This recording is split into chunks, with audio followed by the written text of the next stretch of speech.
Good evening, cricket fans, and welcome to SOC TV and the Spot On Hose and Fittings Clubhouse. I'm your host, Anthony Telfer, and it's an absolute pleasure to share another exciting episode where cricket is more than a game, it's a way of life. So before we dive in, don't forget to like, share, and comment to keep the conversation alive and vibrant. The Clubhouse is a space where we celebrate the game, relive the highlights, and share the stories with teammates, opponents, and umpires over a cold beer or a softie. So whether you're a grassroots cricketer or an international star, there's something here for everyone. And this podcast is proudly brought to you by Spot On Hose and Fittings, specialists in hydraulic hose and fittings for the mining, manufacturing, agricultural, industrial, and construction industries. So make sure you tell Jeff and Ben Charlesworth that Telf and Walshy sent you. And tonight, a very special shout out to my mate Chiller, Jeff Charlesworth. He was affected by all of the weather that hit New South Wales and the southern coast over the last couple of days, lost his bungalow at his house, and the lake at Burrell Lake has flooded and inundated many houses and caravan park there. So our thoughts go out to all of the people down in southern New South Wales. So having said that, as always, I'm joined tonight by great mate and Aussie broadcasting legend, Peter Walsh. The Poms chased down a massive score to win in the fourth innings, and Australia fell over the line against the West Indies. Our top order continues to worry. All teams have commenced the second test match tonight, and obviously the Aussies and the West Indies will take each other on in the wee hours of this morning. What's caught your eye this week? Telf, there's so many things. I think what you wouldn't want to be is a test cricket scorer, because you would have writer's cramp if you were scoring in the match that was played when England defeated India and they just kept accumulating runs. That was an extraordinary finish. And then the Australians, to the opposite end, bowled well in two innings and in the other two didn't bat well, but they actually were able to win. So two tests with two results, but lots of scores. And of course, you jump for the scorers and you jump for high scores. And we were having a chat off air before this program. The West Indies made 751 to score the highest number of runs in a test match, and batted a second time and made 422. And they were able to have a victory over England. Some of the scores are unbelievable. And I want to start this tonight by saying, what would you like best? You've got the Wimbledon tennis. You've got Jordan Thompson won again. He's 1 in 5, so he's the only Australian man left. You've got the Tour de France that's starting, or the test matches. And I was sort of thinking, would I much prefer to go to a cricket test match and see a bowler take a lot of wickets, or batsmen, plural, make a lot of runs? And we've certainly got plenty of choices to make when we look at what's going on spread around the world. And I think it's a good talking point, because we've had a lot of good bowlers and a lot of good batsmen, and we can talk about a lot of those tonight, Telf. Yeah, but right now our top order are disgraceful. Honestly, I think it's definitely a rebirth that the Aussies are going through. I'm not sure how much longer Khawaja's going to hang around. Marnus has, been struggling for runs for probably 2 years now at least. But look, let's move off the Aussies, and we wish them all the best tonight as they take on the West Indies in Grenada, I think they are. So good luck to First the time, yep. lads tonight. But before we get started, Walshy, tonight, I wanted to just acknowledge two organisations that the Spirit of Cricket aligned with, and it all relates to men's wellbeing and men's mental health. The IF Project from Queensland and Clint Hoffman, big shout out to that organisation, and also Blooming Minds in the West, and they're doing a great job, and obviously they're aligned with one of our franchise teams and also one of our special guests tonight. And so we look forward to continuing to support the efforts of Tasha and Blooming Minds. But tonight in the clubhouse, we're joined by one of the most dependable and respected batsmen to emerge from Western Australia, Michael Valetta, a man who carved out an outstanding domestic career and famously played in a match-winning role in one of Australia's greatest World Cup triumphs. Mike Valetta represented Australia in 8 Test matches and 20 one-day internationals between 1987 and 1990. And while his time with the Baggy Green may have been short, he certainly left his mark, especially during that 1987 Cricket World Cup, where his explosive 45 off just 31 balls in the final helped Australia clinch their first ever World Cup title by just 7 runs. Across his international career, Valetta scored 207 Test runs at 18 with a top score of 39 and 489 ODI runs at an average of 32 with a top score of 68. But it's his first class cricket where his quality shone consistently. Over 151 matches, he compiled 8,802 runs at an average of 39, including 20 centuries and 48 50s, a career best of 262, which came in a Shield final, no less. In 92 list A games, he added another 2,147 runs, including a century and 14 50s. A brilliant fieldsman. He took 194 catches, 3 stumpings, so he's part of that backstoppers union, and an additional 8 catches in ODIs. From an opening bat for Western Australia to facing legends like Wasim Akram, Imran Khan, to being dubbed the find of the tour in that unforgettable 87 campaign. Mike Valetta has now just recently been selected as a marquee player with the Sandgropers franchise for the 2025 Spirit of Cricket T20 Festival in Mildura. And we're thrilled to have Mike with us tonight. Mike, welcome to the Spot On Hose and Fittings Clubhouse. Thanks, Anthony. Thank you, Peter. From all the way here in the West, looking forward to getting to Mildura. I'll certainly have to get some practice in beforehand. Although having said that, I just played a game probably a month or so ago in India on a short trip to India for a few different reasons. So my form's good. I was not out 4 off 4, so I'm hoping to And what was the game for? Well, the game, we were in India and Bangladesh for 2 weeks. It was called the Friendship Cup, and it traces back to 1989 when Western Australia had a relationship with Tamil Nadu, and we played against the Madras Cricket Club on this occasion only recently. So it was really a rekindling of that relationship, and many of the players that played in '89 for Tamil Nadu were playing again only 2 months ago for the Indian side. So it was just a fun day, but there was a whole host of Australians there, be it diplomats, a few that we brought into the side. There was 5 on our touring party, so we played against a lot of the younger players from the Madras Cricket Club. So we're very fortunate. It was fantastic to go back to India. It's been a long time since. Yeah, wonderful. And what number did you bat? I batted as low as I could. I was captain. I came in, I think, about 6. I was very fortunate. I finished the innings. It was a T20 with my son. So I was happy just to push the ones, and he did most of the scoring.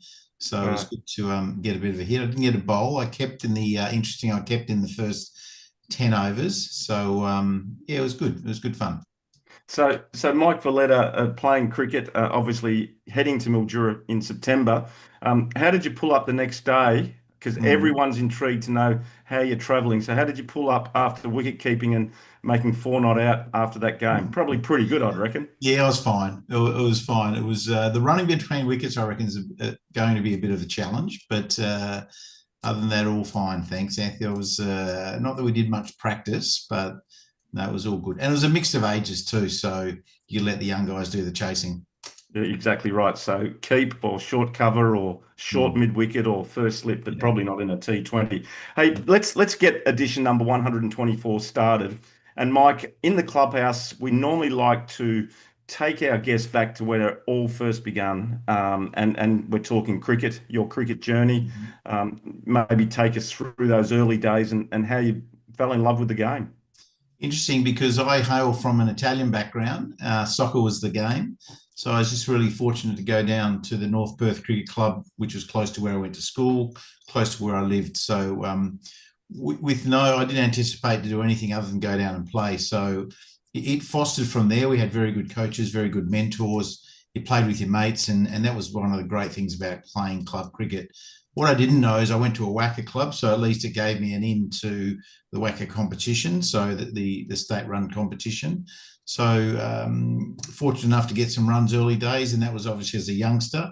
And then it sort of grew from there. And my first grade career started likewise at a young age, but back then in the sort of early 80s, you often played in your first grade sides with a lot of senior players. It seems to be a feature of the game that's probably gone out of it a little bit more in terms of your elder players in that sort of 28, 29, 30 age bracket. So I was very lucky to play with people like Wally Edwards, who just finished playing Test cricket. Dave Dyson was a well-renowned Aussie rules footballer and a cricketer. So you had a lot of experience around you that taught you the game. So I was fortunate to play in a club that had a wealth of experience around me. And as a result, we were successful, and I found a love for the game quite quickly. Yeah, very good. And you mentioned that you come from an Italian background. Did you get the support from mum and dad? Yeah, absolutely. They knew next to nothing about cricket, but the support was certainly there. And look, I was in a city community of North Perth, Mount Hawthorn, where all the kids roamed the streets. You played cricket and football and soccer around the streets, and life was a little bit different. So the training was often not too far away from where you lived, so it was convenient. But no, Dad didn't really understand it. The only thing he really knew is in my early days of first class cricket, I got out playing the hook shot on a number of occasions, and that's all that sort of settled in his mind forever. Whenever I got out, was don't play the bloody hook shot. So that was his. In fact, in one of the games, I think I got out LBW, and he might have come to one of the other parents and said Michael wasn't out LBW or LWB. He said so they didn't really have an understanding of the game, but they certainly supported me. They loved it, and I couldn't have asked for any more. But we were traditionally from more of a soccer sort of family, so that's where our roots probably lies. But I fell into cricket, which was great. Yeah, wonderful. I'm going to throw to Walshy now to throw some tantalising questions at you. I'll tell firstly, when we talk about wicket keepers, we normally talk about tall wicket keepers. But where did you get the inclination, Michael, to take up putting the gloves on, and more importantly, no doubts at all about making that right decision and doing the right things with the gloves? Peter, I kept all through my junior years. It's interesting, even if you go back to the Australian 19s tour in 1983, and in that side we had a guy, Bronco de Jura from New South Wales, who was the #1 keeper. I was a keeper and the captain of that side, and there was a guy that was #3 keeper you might have heard of, Ian Healy. So it was something I always did. Once I sort of started to emerge into first class cricket, we had a fellow by the name of Tim Zura, who was never going to be displaced by someone like myself. So not unlike what Josh Inglis is probably going through at the moment in international cricket, he's got to find his way as a batsman. So Peter, wasn't something that I necessarily stopped doing. I still did it at club cricket. But when it came to first class cricket, quite clearly Tim was by far the better keeper. Interesting to note in the last few years of Tim, and you might have the stats there, but in the 89 Ashes Tour and the 1993 Ashes Tour, Tim bowled leg spinners very successfully for Australia, particularly in the non-test matches. And his statistics reflect that he had the best bowling average in those two series for Australia throughout 89 and 93. And we all know in 93, the great Shane Warne was on that tour as well. So when Tim came back from that, we unearthed some strategy that he would keep the first session, I'd keep for the balance of the game. He bowled. So I kept doing it, but obviously, clearly when Tim was keeping, he was a primary keeper. Michael, what's the first part of your body that starts to ache with pain and you think to yourself, no, this wicket keeping, I think I'd rather pick up a quick catch at short forward square leg or throw the ball in the air when you go grab one? What's the reason? Oh, look, I guess like if you ask most keepers, they love being in the game. So, that was always a great thing. I didn't really feel sore or tired or anything I enjoyed it because you're always part of the game. So, no, I think I was very fortunate in many respects. I didn't have any great issues with the keeping bit. What we did do, though, particularly in first class cricket, is if I was keeping, then I would slot down to bat 4 or 5. So I'd bat down the order. So at least it gave me a slight reprieve. So no real issues with my body in that respect. Been very fortunate throughout most of my career, other than just some soft tissue injuries. But other than that, it's I think it's been a pretty fortunate career in terms of injuries. My real challenge now is coming up in late September that I get through those games without any soft tissue injuries. So I'm going to have to work through that. But no, other than that, it's been a fortunate sort of career, I think. Okay, one more from me and then on the way to Telf. Who's the fastest bowler you've faced? Look, when it's you've been interesting standing back? Yeah. Interesting. I say fortunate or misfortune to play couple of tests against the Windies in the late 80s. They were both one was in Brisbane, one was in Perth, so the quickest wickets quite clearly around the country. But I say that the fastest bowlers I faced were both in Perth.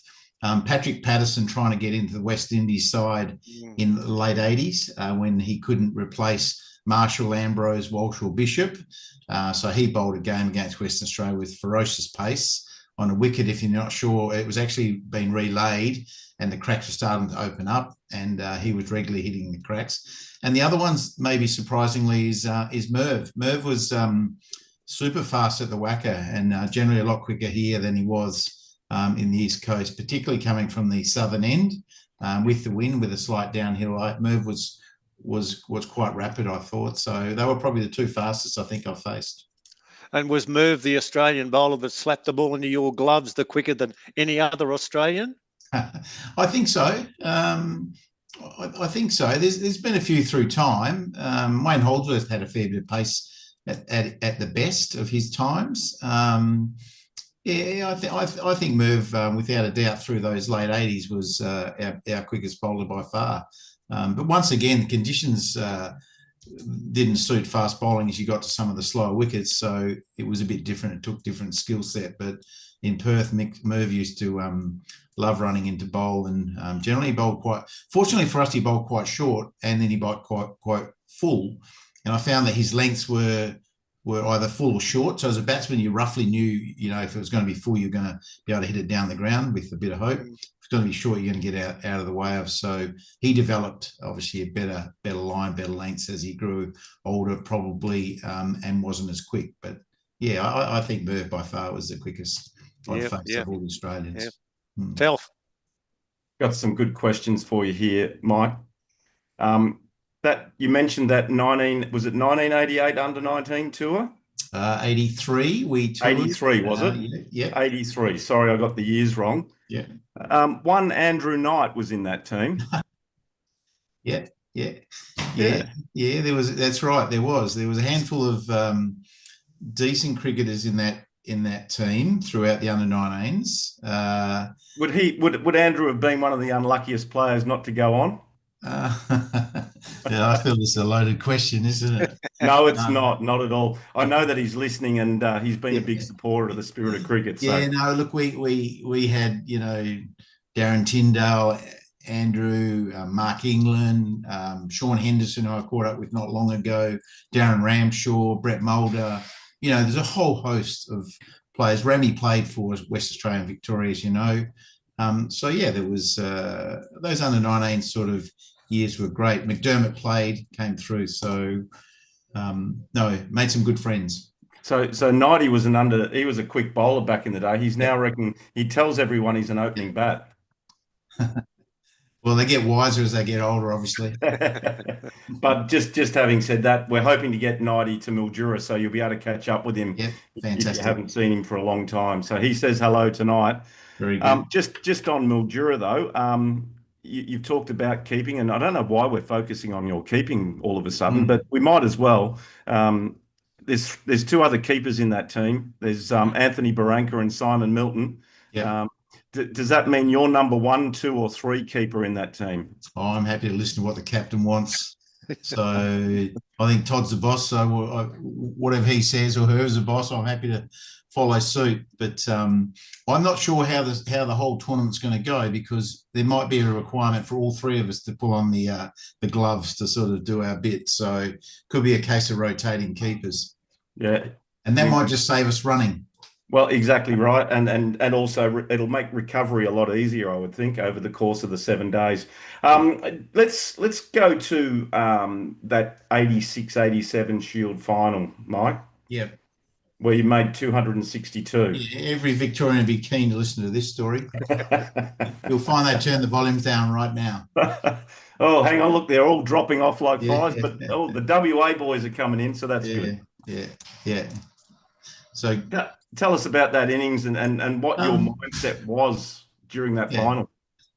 Oh, look, that season 86-87, West Australia had some significant changes with Laird, Marsh and Lilly finishing 2 years before. Graham Wood as a captain, and started to develop a really good side with, guys like Moody, Reed, Peter Capes, Tim Zura, whole host, Chris Matthews, and the batting lineup was Jeff Marsh and myself. So we had a fairly decent sort of job to do.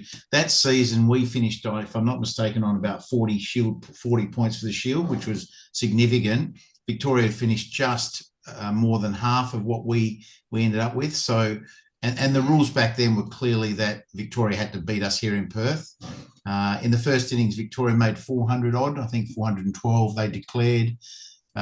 We just felt that we had to bat. So in many respects, it was, I'm not saying it's without pressure, but what I'm saying is that we knew our role was just to bat as long as we could. And that's what we did.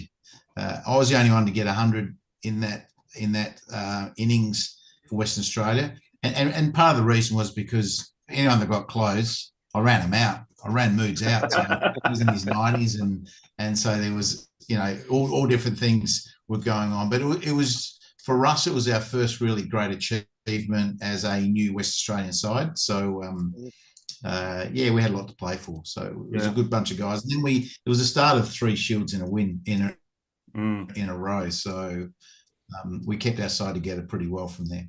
Yep, and you played in 6 Shield finals and won 4 of them. What was the most memorable out of those 4 victories? Which one?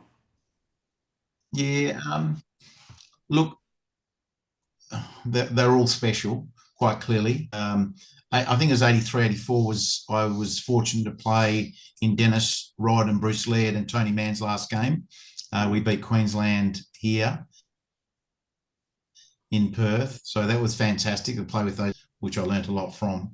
The 3 in a row was brilliant. But then I'm pretty sure it was 92 that we beat New South Wales here.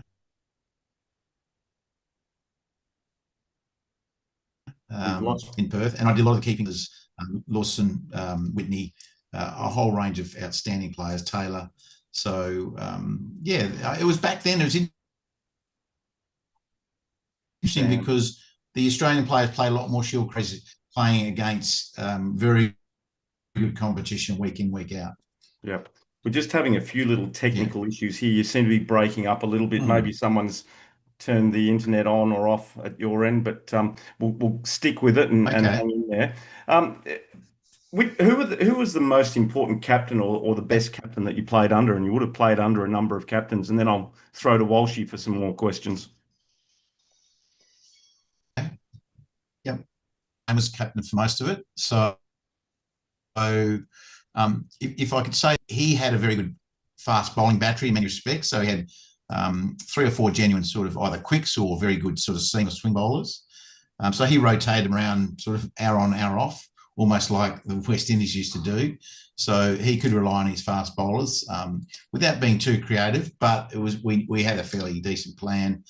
All my time with Australia was Alan Border, clearly, which was an incredible honour to play with someone like him, who had such a great track record, was always the guy that when the chips are down, he'd deliver. As a captain, we had such great respect that everyone just wanted to play well for the captain, for AB. I was fortunate to bat with him on a number of occasions, obviously not for long enough for me, but just to bat alongside him was a great honour. So, and I say in many respects, both Graham and Alan were inspirational leaders because they led by example. Tactically, they probably didn't have the greatest tactical nous, and I don't want to be critical in that respect, but they knew the game back to front, and they were outstanding leaders in terms of what they did. So I was very fortunate to play under those guys. Yeah, wonderful. Michael, oftentimes people say, "Oh, do you like your job? Do you like it when you go to work? You get up and off you go, etc." But work to you was playing cricket. But was it enjoyable, or when you walked away, what was it like then to have friendships that you build up with your fellow cricketers? Did you hang on to those friendships? Oh, greatest thing, Peter, greatest thing you take out of the sport. And you always hear when people retire, what do they miss the most? It's that banter in the change rooms, and it's about going to play with their mates all the time. And that's something that I certainly missed. But we have such great spirit. I think we catch up with the guys here in the West, the start of the Shield season, at the end of the Shield season. So we certainly make a point of trying to catch up. I was saying earlier off air, when I spent the 4 years in Canberra, some of those guys are still outstanding friends. You know, Peter Solway went over last year for his son's wedding in Wollongong. So the friendships you make along the way are probably the greatest things you can take out of the game, regardless of statistics. But without a doubt, they are, and most sportsmen will tell you that, as you know, is that you play a team sport for the values that it brings and how you can certainly bring everyone together. And I've taken a little bit of that into my business sort of world, which I've always been in property. So whether I bring it into business or business brings it into sport, I've been very grateful to play with some outstanding players along the way.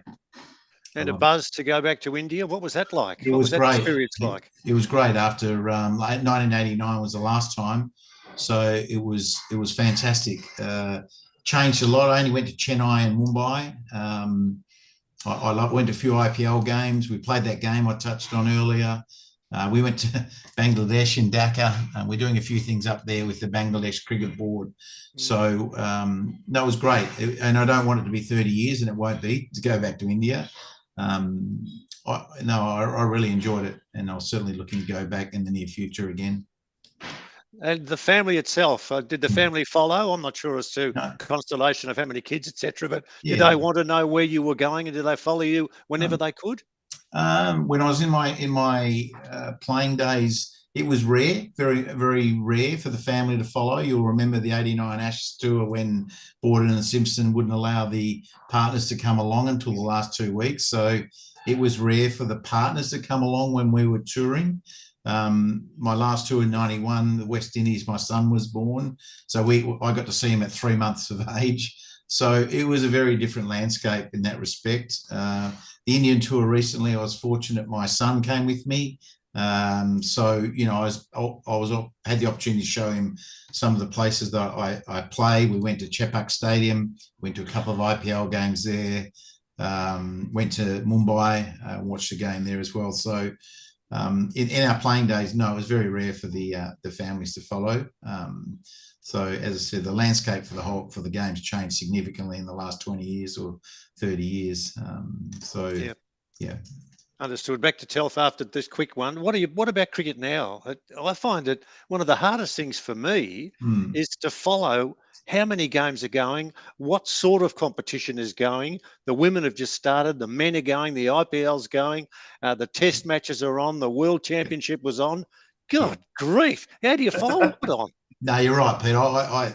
You get lost because it's not about just following a team now. You know, we'd follow or West Australia, Victoria, whatever state side came through. You knew the players.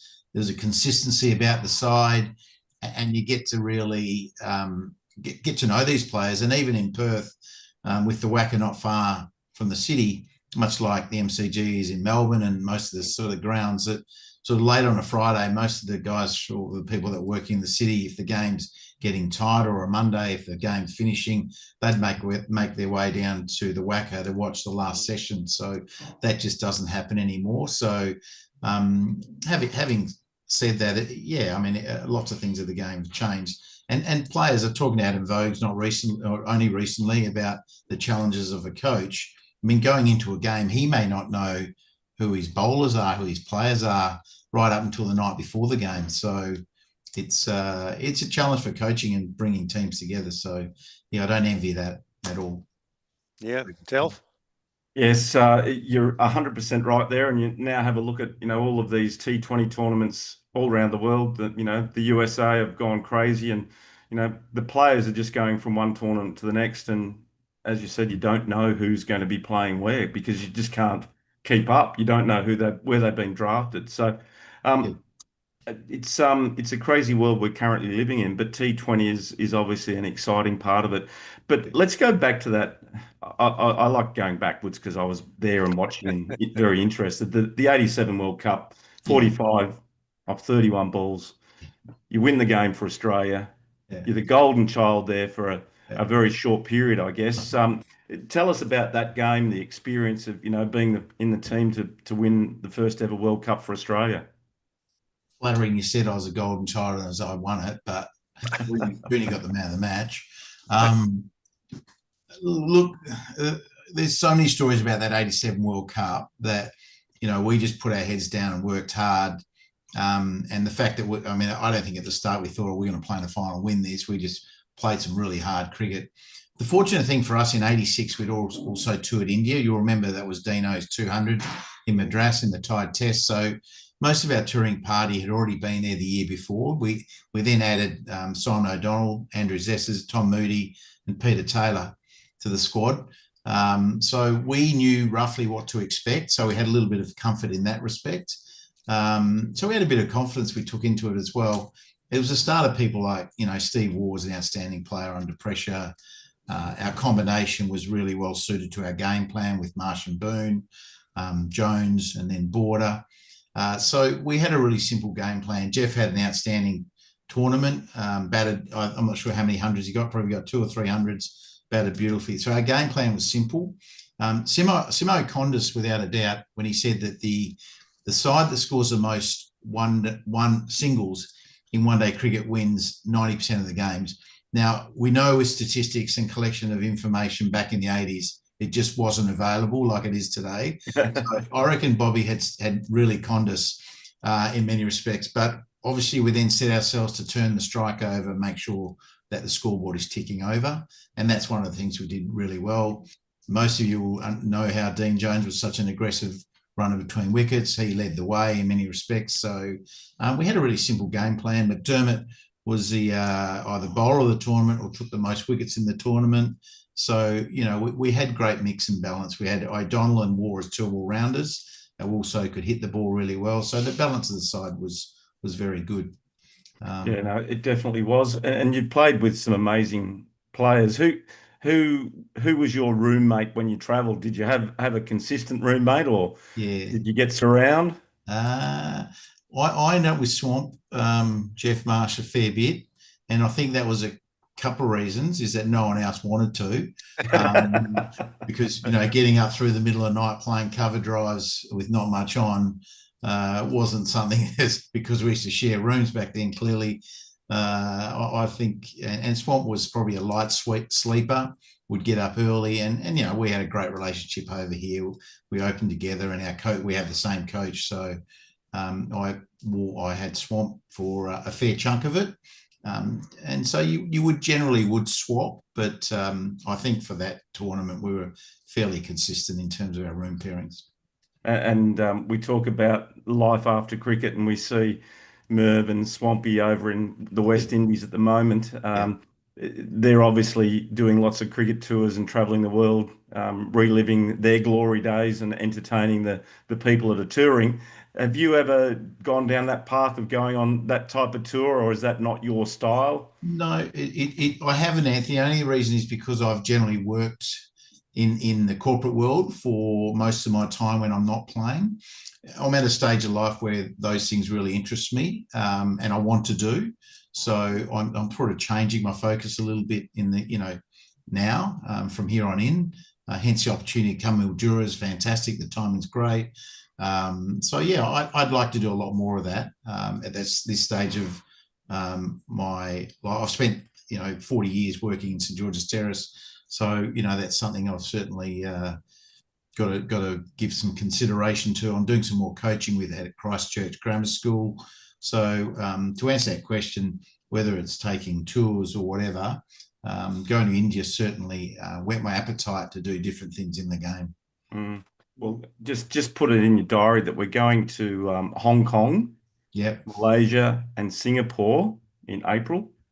And if you'd like to come along with us and be part of that touring party, I'm sure we can get you locked in for that one. We're playing cricket too, so you'll be able to play some games. It's interesting because even when I was playing, I went on 2 tours to those places, not Hong Kong, but certainly Malaysia, as a guest of the Northern Territory Police Force. So they would tour because they have a relationship with the Malaysian Police Force, and we tour through Malacca, KL, Penang, and Johor Bahru and play games. So it was always a lot of fun.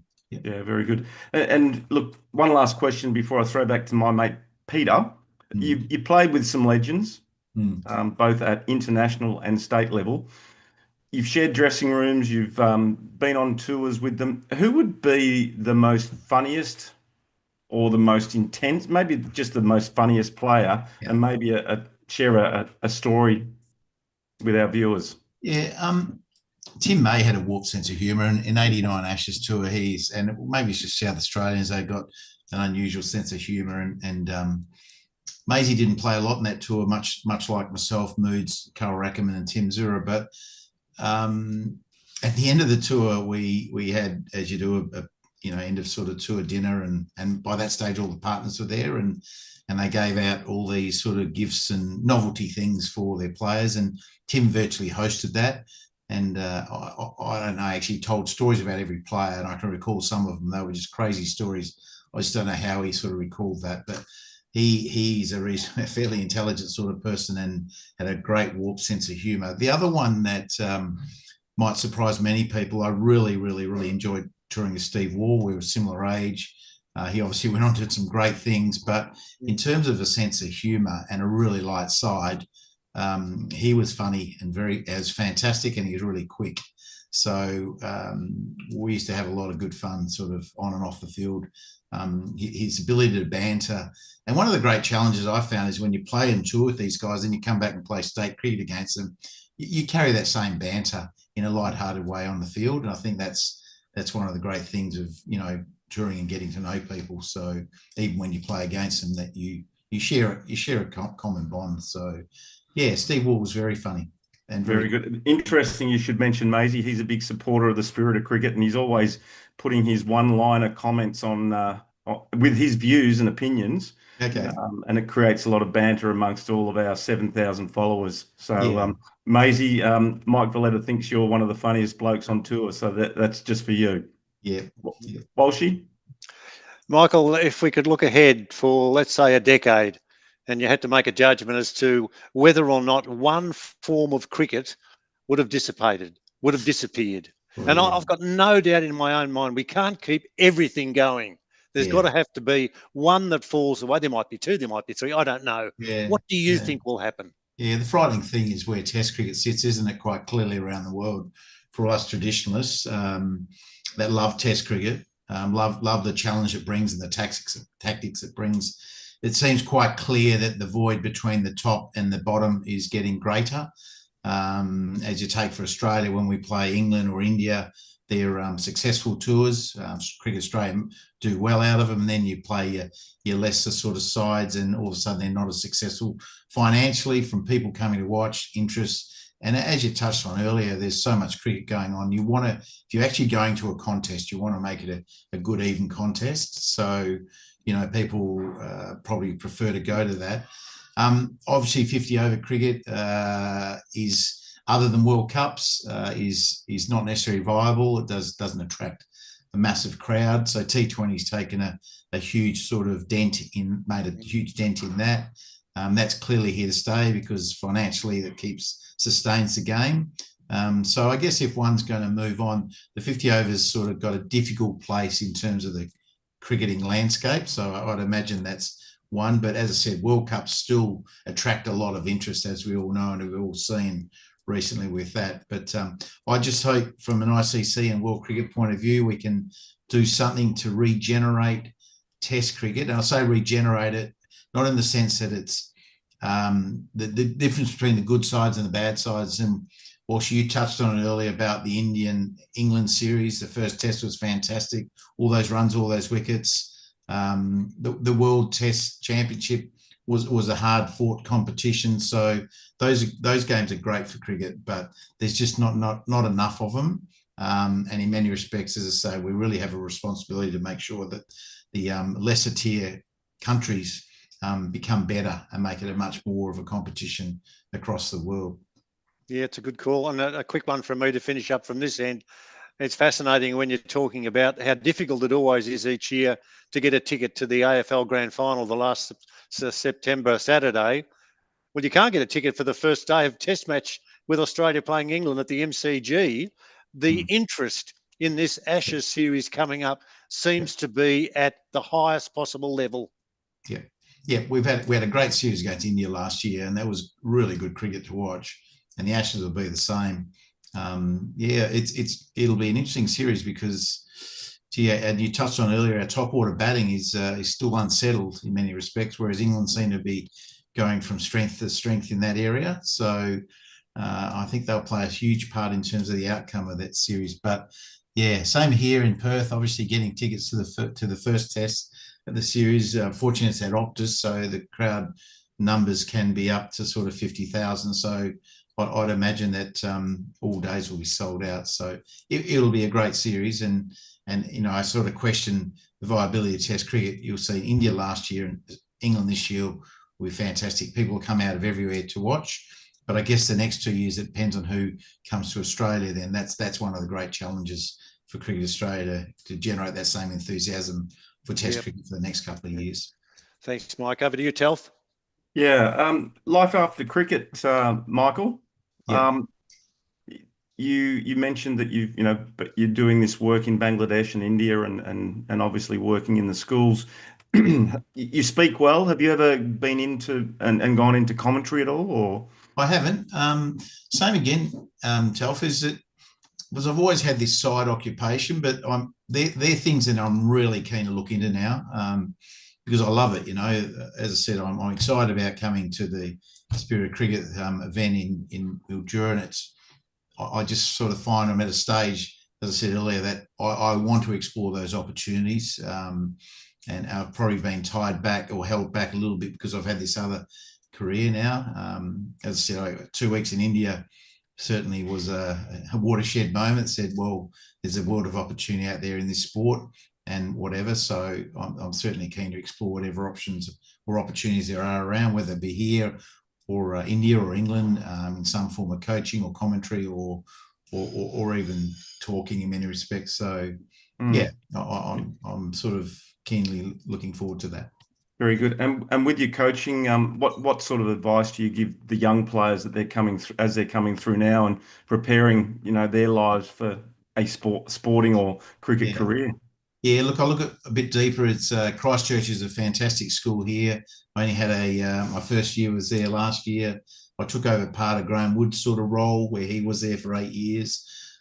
So for the kids, clearly about the sport, it's about enjoying it because a lot of them get really hung up in terms of wanting to play for the Scorchers or whoever, but they want to take sort of big chunks at a time. But I try and bring them back to a level and just let them enjoy the game. So that for me that was that's a key thing. I'm coaching. Started doing some private coaching. I coached a young Indian fellow the other day, fantastic batter, but he's looking into the years 20, 26, 27, and when he's going to play international cricket. And I guess for me, it's about stripping it right back to the present and just enjoying what he's doing. So if there's nothing else I was going to say, just enjoy the journey, because otherwise, particularly as batters, we put ourselves under immense pressure to deliver and perform. And I know it's just one of those fears of failure that we all tend to have. So it's a hard one to teach, but that's probably important. Yeah. So talking about enjoyment, we're heading to Mildura in September, and you'll get to meet us in person. So Walsh will be there, and we'll hear his dulcet tones on the microphone, and he'll be calling, "Nice shot, Valetta," or something along those lines. That'd be nice. What was your thinking and reasoning behind? I'm not going to say coming out of retirement, but continuing your cricket journey. Yeah. And putting your hand up as a marquee player. And mind you, the biggest name and marquee player that the Spirit of Cricket have had since we started. I probably touched on a little bit earlier, Tal, is that I'm at a stage where I want to do these things. As I said, I've been held back because I've done cricket or I've been on the board of the WACA or I've done all these different things, and it sort of holds you back a little bit in terms of getting out and doing these things. So that was really it. I thought, well, let's go and enjoy these things. Let's go and do it, So it was nothing simpler than that. It's just a chance to, I'm 61, so I'm still reasonably fit enough, I think. I still sort of try and stay reasonably fit, but it was just a chance to go and do these different things and enjoy what the game and what everything else sort of has to offer. So yeah, it was pretty simple. When Todd rang me, I said, yeah, that sounds like a great idea. Yeah, and I know Walshy wants to ask you about Mildura because he's going to be there, and he'll be there for the whole 2 weeks. So he's going to look after the International Quad Series as well, and we've got a big announcement coming over the next few weeks with a major media announcement. So Walshy, over to you. Well, I know that the cricket will keep us going, but also looking for that elusive cod, just sitting on the riverbank, flicking the old yabby in, or one of those fat scrub worms if you can find one, almost dozing off, and then bang, the line goes tight and you fall in the river. It's all good, Michael. It's the way to go. But Mildura has so much to offer. And I have to say, too, the restaurants and the eating places around the place are well worth fanging out at too. So that's another of your occupational hazards. That's finding a place to eat, and you'll do that without any problems whatsoever. Yes, no, I'm looking forward to that. Funny you say about the catching cod, but one of the great things when I was living in Canberra was getting down to the mountain streams, and I'm never a great fisherman. Trout fishing's not really done over here that often, but to get to the mountain streams and go trout fishing was one of those great experiences that I'll never forget. Yeah, it was beautiful. Very good. Well, one last question from me, and then we might wrap it up, and we'll throw to Walshy because he has to thank our sponsors. But what can people expect from one M Valetta in Mildura as we close out another session here in the clubhouse? I better start practicing, I think, Tel. I'm not sure what shots I'll be able to pull out of the hat. Can you play the ramp shot? No, I don't think so. It's T20 cricket. High risk. I tell you what, I'd be really keen to borrow some of these modern day players' bats because hitting boundaries, they seem to do it with ease. So I'll have to sort of try and butter up to someone, see if they can lend me a bat for a week. And then I might be able to pierce the infield. But and short singles are probably going to be a bit difficult. That might be to deep mid off and deep mid on. So, I'm not sure. I'm not going to anticipate anything great. So I'll just have to wait and see because I don't want to let the rest of the team down. But if I can contribute every game, I'll be happy with that. Yeah, and look, I know Todd's pulled out all stocks this year to get the Sandgropers higher up the ladder. They're looking to, and they picked up really well in the draft, which was held on Sunday night. And yeah, you were selected, so you definitely have to be there. Yep. So we're looking forward to obviously catching up with you and meeting you in person. I know there's a lot of people that are looking forward to seeing Mike Valetta back out on the cricket field, and we're really wanting and looking forward to having you there. Walshy, I'm going to throw to you now for a word on our sponsor, and maybe just a big shout out to Chiller because he's doing it pretty tough at the moment, as I mentioned. Yeah, well spoken, Telf. I've got Chiller written down here, and I'm going to be burbling away when I get to Chiller's name. I'll be spitting it out with long delivery. From manufacturing to delivery, wherever you are in Australia, there's only one name you need to know, Spot On Hose and Fittings. Based in Wollongong, now with new offices in Newcastle, Spot On is your go-to team for hydraulic hoses, fittings, adapters, valves, and connectors, with delivery available Australia-wide. And here's the best part. They've got on-site testing facilities, so you know you're getting the highest quality every time. For the mining, manufacturing, agriculture, industrial, or construction industries, Spot On is the team to see. And the other best part is you can tell Jeff and Ben Charlesworth that Telf and Walshy sent you. Fellas, look after yourselves, bounce back, and we're always in your corner. Get it spot on every time. Spot On Hose and Fittings, keeping Australia connected, one fitting at a time. Thanks, Walshy. And a big shout out to our mate Jeff Charlesworth, having to deal with all of the flooding that he's experienced. Look, if you've enjoyed tonight's episode with Mike Valetta, then we'd love you to like, share, and spread the word with all of your cricket mates. Let's keep the spirit of cricket alive and thriving. Maybe one last word from you, Mike, as we head towards Mildura in September. Telf, I guess I'm really keen to make sure that I don't end up too often in the physio's bench or the doctor's bench. So I got some tips from my good friend Peter Solway the other day. I said, how am I going to survive this? Because he's competed in quite a few competitions around the country and he's tried to encourage me to play others. He said, okay, don't dive and let the younger guys chase the ball. Now, I'm not sure who the younger guys are, so we might have to just sort of stroll to it. So I'm appreciative of those tips. But I'm just looking forward, as I said, we touched on earlier, the things that make you play the game. Regardless of the level, this is always a lot of fun. And by your account and Todd's account, they're all a bunch. I've met a few of them already. Fantastic people. So that's one of the great things the game brings. Yeah, it does indeed. Very good. Well said, Mike. Well done tonight, Walshy. As I said, thanks everyone for watching in and letting us catch up with Mike Valetta and have him share some stories. We're looking forward to bringing Mike Valetta to Mildura in September, along with a host of other marquee players. And we've got another announcement of an international umpire that will be joining us for the duration of the Spirit of Cricket Festival in Mildura. So keep an eye out for that and the media announcement. Some big ones coming up over the next week or so. So, Mike Walshy, thanks very much for joining us tonight, and we'll catch you all real soon. All the best, Michael. Good to chat with you.